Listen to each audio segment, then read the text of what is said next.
একটা গ্রাম, সোনাইমুড়ি থানা ছাতারবায়া গ্রাম। মাহফিলে গেলাম বৃহস্পতিবার। আমি বললাম, হুজুর আমি প্রধান বক্তা হইতে পারবো না, কারণ আমার হাতে সময় নাই। আমি যেহেতু জুমা পড়াবো, এশার পরেই আমাকে বয়ান করতে হবে। এই মাহফিলেও আমি হুজুরকে তাই বলছি, হুজুর আমার বয়ান এশার পর। হুজুর বলছেন ঠিক আছে। যুবক বন্ধু, বৃদ্ধ বাবা, একটা লোক নুরানি মাদ্রাসায় চাকরি করে, 3000 তার বেতন। লোকটা আমারে বড় মহব্বত করে। ওই লোকটা শ্বশুর বাড়িতে ছিল, বাবা শ্বশুর বাড়ি। যখন শুনছে হুজুর আসবেন, উনি ওখান থেকে চলে আসলেন। বাড়িতে গেলেন, স্ত্রীকে ঘরে ঢুকাইয়া ওই রিক্সা নিয়ে মাহফিলে আসলেন। এশার নামাজ আল্লাহর বান্দা পড়াইলেন, সূরায়ে আলাম নাসরা আর অদ্দুহা দিয়া এশার 2 রাকাত নামাজ পড়াইয়া মাহফিলে একেবারে সামনে বসে। আমি বললাম দুরূদ শরীফ পড়েন, আর একটু জোরে পড়েন। যখন আল্লাহুম্মা সাল্লি আলা জোরে বলা দেয়, লোকটা আস্তে করে চিত হয়ে শুয়ে যায়। মানুষগুলো ধইরা মসজিদে নিয়ে গেছে, আধা মিনিট যায় নাই, একটা লোক কানের কাছে এসে বলে, হুজুর লোকটা তো মারা গেছে, লোকটা দুনিয়ায় নাই। মাহফিল শেষ করে তার জন্য কিছু কালেকশন করলাম। বাড়িতে যায় দেখি একটাই মাত্র ঘর, ডানেও জায়গা নাই, বামেও জায়গা নাই। 5টা মেয়ে, 2টা ছেলে। একটা মেয়েরও তো কোনো বিবাহ হয় নাই। আমি কিছু টাকার ইন্তজাম আলু বাজার থেকে করলাম, আর ওই মাহফিল থেকে করলাম। ওনার শ্বশুরকে ডেকে বললাম, ভাই আমারও তো অর্থ অত নাই, এখান থেকে একটু খরচের ইন্তজাম ওদের করে দেন, যেন ওরা পর্দা সহকারে দুনিয়ায় চলতে পারে। এই বাবা, দুরূদ শরীফ পড়তে পড়তে মারা যায়, কারণ রবের মহব্বত অন্তরে আছে। জিকির করতে করতে মারা যায়। যার জীবনের মধ্যে নামাজ কাজা হয় না, মালিকরে ডাকতে ডাকতেও মারা যাবে। কথা ঠিক না বেঠিক? এই বন্ধু, কর্ম যেমন মরণ তেমন বুঝছনি। শাইখুল হাদিস আল্লামা আজিজুল হক রহমাতুল্লাহি আলাইহি আমার উস্তাদ বাবা রহমানিয়ার ওই কামরায় বসা। মানুষ জিজ্ঞেস করে, হুজুর আমারে চিনছেননি? তখন হুজুর মাওলানা মাহফুজ সাহেবকেও চিনেন না, মামুন সাহেবকেও কখনো চিনেন না। এই অবস্থায় হয়ে গেল।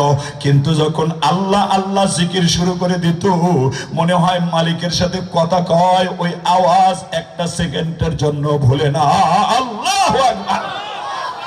যুবক বন্ধু, বৃদ্ধ বাবা, এই জন্য পয়গম্বর বলেন, তামুতুন কামা তাইশুন। ওরে তোর মরণ হবে কেমন, কর্ম হবে যেমন, ওরে হাসর হবে কেমন, তোর মরণ হবে যেমন। ওই মরণ যদি সুন্দর করতে চাও, এজন্য আল্লাহর ফর্মুলা, তোমার বাচ্চা যখন গর্ভে আসবে, ও পর্দারা রে, মায়েরা রে, তাহাজ্জুদ পড়া মালিকরে ডাক দিবি, মালিক রে হাসপাতালে ইও না, সিজার করায়ও না, পুরুষের সামনে বেপর্দা করে আমার পেটটা কাটায়ও না। আল্লাহ আমি একটা সন্তান চাই, নিরাপত্তার চাদরে ঢেকে দাও। ঈসা নবীকে যেরকম কোন সাহায্য ছাড়া দান করছো, এই দোয়াটা দুনিয়ার মানুষ যেন করতে পারে।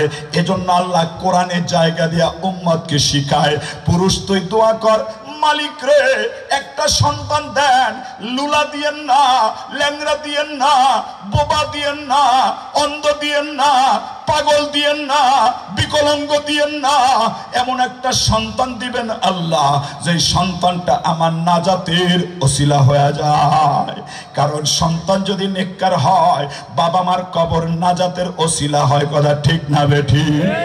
এই জন্য মালিক শিখায়, তোর বাচ্চা যখন জন্ম নিবি, তার হায়াত যদি সুন্দর করতে চাও, তখন সর্বপ্রথম কাম হলো তোমার বাচ্চার কানের মধ্যে ডান কানে আজান, বাম কানে একামতের শব্দ লাগায়া দাও। ডান কানে আজান, বাম কানে একামত। যেই বাচ্চার ডান কানে আজান হয়ে যায়, বাম কানে একামত হয়ে যায়, আল্লাহর রসুল বলেন ওই বাচ্চা এমন দামি হয়ে যায়। তাফসীরে হাসান বসরীর মধ্যে হযরতে হাসান বসরী বয়ান করছেন, যেই বাচ্চার ডান কানে আজান, বাম কানে একামত হয়ে যায়, ওর কলবের মধ্যে আল্লাহর পক্ষ থেকে ঈমানের সিলমোহর মাইরা দেয়। আল্লাহু আকবার। দুই হাত তুলে আল্লাহু আকবার।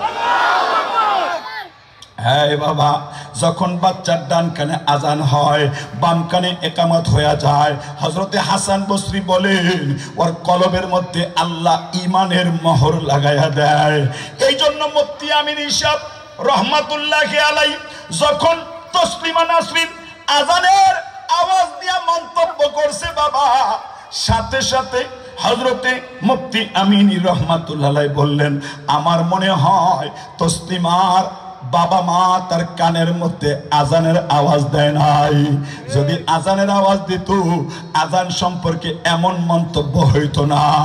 এই দেশের এক কবি, নাম তার কাজী নজরুল ইসলাম, তার কবিতা মসজিদেরও পাশে আমার কবর দিও ভাই, যেন ঘর থেকে ওই আজানের শব্দ পাওয়া যায়। আর আরেক কবি আজানের আওয়াজকে বেশ্যার আওয়াজের সাথে তুলনা করে। মনে হয় ইসলামী তরিকায় তার আজান হয় নাই, কথা ঠিক না বেঠিক? পৃথিবীর পিতারাই আজানটাও তো জানে না। আমি যেখানে জুমা পড়াই, খিলগাঁও ঈদগাহ মসজিদ, একটু লম্বা মসজিদ,